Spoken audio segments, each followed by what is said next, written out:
A loss, a victory, another loss. If you feel like the courts are all over the place when it comes to PAGA, you're not alone. This law has generated differing opinions from the courts, and the latest decision is bad news for any California employer. In a nutshell, the California Supreme Court ignored guidance from the U.S. Supreme Court and ruled that workers can move forward with portions of their lawsuit against employers, even if the PAGA portions of their claims have to go to arbitration. Wait, a state can ignore guidance from the nation's top court? The answer in this case is yes. And the U.S. Supreme Court ruling had left open a pathway for the California Supreme Court to clarify the law further.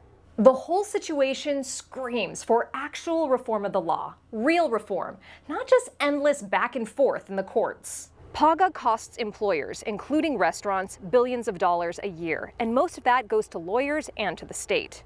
In case anyone needs a quick refresher of what PAGA is, it stands for the Private Attorneys General Act. It allows employees to bring claims against their employers, not just on behalf of themselves, but on behalf of other employees and on behalf of the state. Those of you who have been targeted by it already know it amounts to a shakedown of employers, often for tiny infractions that are easily fixed. When someone wins a case against an employer, workers walk away with relatively little money. Lawyers and the state get much more. So what does reform look like? The CRA, along with several other California trade associations, joined forces to qualify a measure for the 2024 ballot.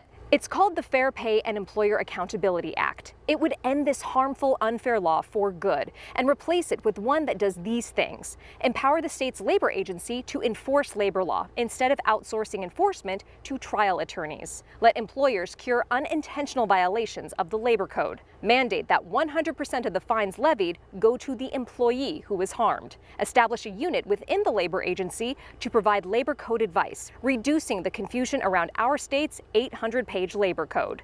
We know the law has to change. The courts can't change it, they only interpret it. The legislature chooses not to change it, at least in the case of PAGA. But with voters' help, we can make change through the ballot. Go to the link in the description below to learn more about what the CRA is doing. We could really use your support now. 2024 is just around the corner.